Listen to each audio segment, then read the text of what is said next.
हरिओम। मैं अभी ईशावास्य उपनिषद पढ़ रहा था। गुरुजी हमें पढ़ा रहे हैं और मैं अलग अलग जगहों से भी रेफरेंसेस लेकर उसको समझ रहा हूँ। उसमें एक सबसे पहला श्लोक है, ईशावास्यम इदम सर्वम, यानी इस जगत का मालिक ईश्वर है। जो कुछ यहाँ है, हर चीज़, हर वो छोटा चीज़, बड़ा चीज़ जो आपको दिख सकता है या नहीं दिख सकता, क्योंकि सेंसेस के भी हमारे लिमिटेशंस हैं। हमें हो सकता है कुछ दिखे, किसी और वस्तु या किसी और स्पीसीज़ को ना दिखे। हो सकता है उसे कुछ दिख रहा हो जो हमें ना दिख रहा हो। हमारे सेंसेस लिमिटेड है। तो जो जो चीज़ें हमें दिख रहे हैं या नहीं दिख रहे हैं, वो सब परमात्मा का है। इससे सबसे पहला चीज़ जो हमारे साथ होता है वो ये है कि हमारा अहंकार टूट जाता है।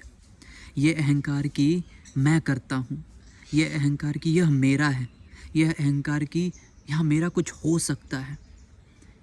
सत्य तो ये है कि ना तो आप अपने हो, ना तो ये शरीर आपका है, और ना यहाँ आपका कुछ है।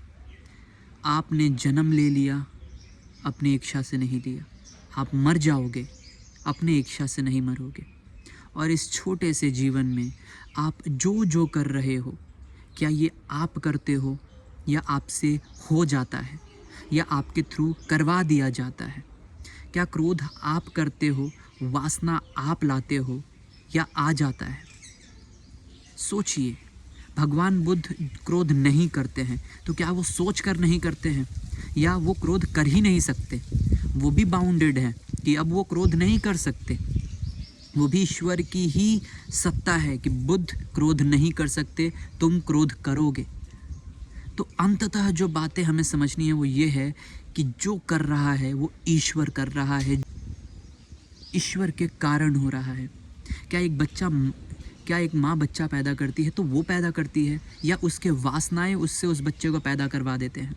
क्या एक माँ के स्तन में जो दूध आता है वो माँ स्वयं पैदा करती है, या वो दूध बच्चा के होते ही आने लग जाता है और जैसे जैसे बच्चा बड़ा हो जाता है वो दूध भी चला जाता है? तो यहाँ हर चीज़ नियम के अनुसार हो रहा है और इसका करने वाला वो ईश्वर है, पर ब्रह्म परमात्मा। इसको समझ जाना और स्वयं को कर्ता और भोक्ता भाव से मुक्त कर लेना ही मुक्ति है। और यही हम ईशावास्य उपनिषद में पढ़ रहे हैं।